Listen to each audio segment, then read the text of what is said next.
MotorCast, the latest in automotive news. Brett Worf here with you on WBKR.com each and every Thursday at 5:30. It's all brought to you by Diesel Up, 3247 Commerce Drive in Newburgh, Indiana. What's going on with gas prices nowadays? They fell below $3, which is something else, and I find it hard to believe that people actually are making a big deal out of this. You know, $2.99 for a gallon of gas. What a deal, right? Really showing my age here, but when I got my license in 2008, gas was $3.80 a gallon. And in the same year, it peaked at $4.40, which was stupid. Filling up a Cadillac at $4.40 a gallon ain't fun. And doing it every 5 days isn't fun either. But they've been pretty consistent recently, haven't they? Sticking right around $3.50, $3.60, $3.70, but now below $3, just below, about $2.99 around town, which is great, and nobody is complaining. But who's giving the oil bosses a back massage? Who knows? And as I look over this timeline, I'm realizing that my parents did not pay a quarter for gasoline. Looks like in 1979, gas prices were just about 79 cents. But here's to hoping it gets lower and hoping it stays there. Next up on the list is the Ford Mondeo. We don't have this in America. We have the Ford Fusion, and it's sweet. And over the past couple of years, Ford has made the Focus faster with the ST package along with the Fiesta, and now they could be doing it to the Fusion. But what they're probably going to do is just do it to the Mondeo and leave the Fusion kaput. Germans get all the good stuff, don't they? And at this point, it's just a thought. Ford really doesn't know if it wants to go through with making the ST model of the Fusion, but I really hope they do. And I saw some rendered shots of what could be the first Ford Fusion shooting brake. And what I love about this is that Ford is pretty much keeping the same body style all the way throughout. Same shape all the way around, a little bit of an edit on the headlight and the tail light. Also, they put a wiper on the rear windscreen.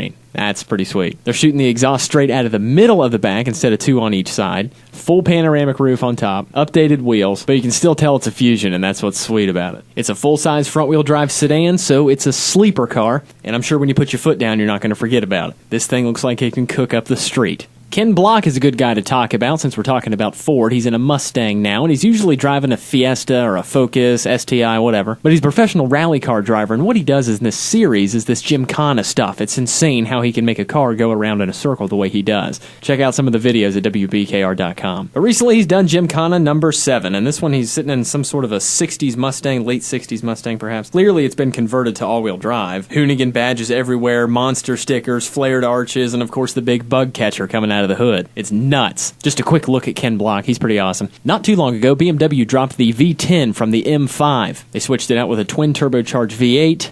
Good Lord. BMWs are sort of meant to be very comfortable, luxurious, but fast too. And when they bring out an M-Series BMW, they throw all that into one. Now, it's a very, very safe car and a very enclosed car, so there's really not a lot of outside noises coming into the car. That adds to the comfort. But with the M-Series BMW, they decided that they needed a little more sound on the inside, so what did they do? They have a planted track inside of the radio, and it plays an exhaust note through the speakers, just to make it seem like it's a little bit louder than it really is, even though it's fake. Ford thinks this is a good idea, and they're going to do the same thing with the F-150. People aren't very happy about it. Thank you, Car Buzz, for this story. The 2015 F-150 EcoBoost is going to be playing this V8 soundtrack through the speakers under hard acceleration, even though it has a V6. And how about this? You know, we couldn't make it too long without bringing up General Motors. They took a little bit of a break with the Colorado and the Canyon from GMC and Chevy, and they brought them back, and they're starting to reproduce them. But General Motors has put a stop to this, because a really strange decision was made up in Detroit when they decided to use the same airbag parts that were installed in the same 30 million cars that got recalled.